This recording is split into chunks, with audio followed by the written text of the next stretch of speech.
So Apple has launched the brand new iPhone 16e, and we are going to watch kind of a review on it. A video that says the iPhone for everyone or nobody. So basically that's gonna be the question you'll be answering. If we look at the three top comments, we can see that this is gonna be controversial. Just look at the third comment. Having only one camera doesn't bother me absolutely at all. What bothers me is that the only camera on the 16e is actually the ultra-wide sensor from the 16 Pro, which is very inferior in comparison to the main sensor, even on the base model, even from the iPhone 14. Yes, this is in fact true, and yes, let's get into this heat. There's no new camera button like on the iPhone 16 and 16 Pro, but there is the customizable action button. You can assist to it, the flashlight, the camera. Okay, so here in the beginning we're presented with a variety of different things that Apple has kind of withheld from putting on this phone or straight downgraded like the camera.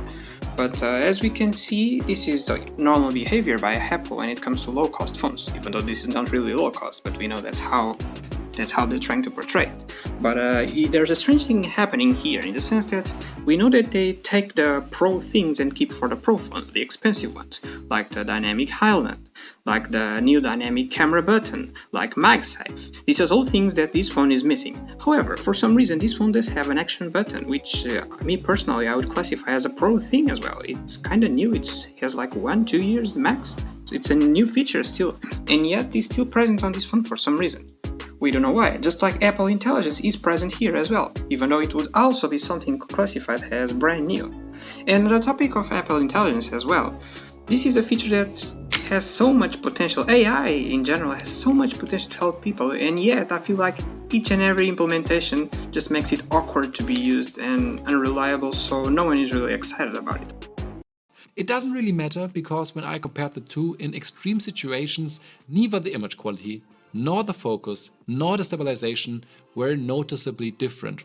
Yes, in regards to two of the most important things on the phone in the new age, which are camera and battery, this phone does perform really good actually. In terms of battery, we know the battery is really good. It performs better than 16, and that's been achieved thanks to a bigger battery.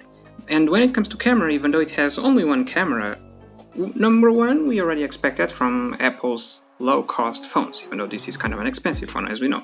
And two, if you're already an Apple user and you love Apple's color science and Apple's processing, I'm telling you, you will love it and you won't be able to tell the difference anyway to begin with. No one is gonna have photos projected on a bigger screen and comparing them to see details. They're just gonna look at the photos through the screens, through the screen of the phone, and it's gonna look fine. So I'm really sure this is a very good camera.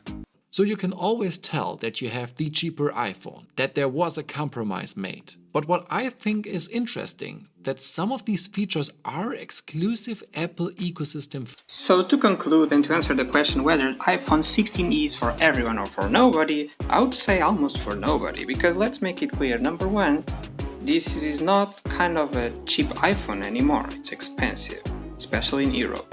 And number two, if you want to be part of the Apple ecosystem, and even if you had an iPhone SE, if you upgrade to this phone, you're upgrading to an iPhone that will be literally the constant reminder that you are not really on the exclusive club. You're missing the features that make an iPhone, a lot of them.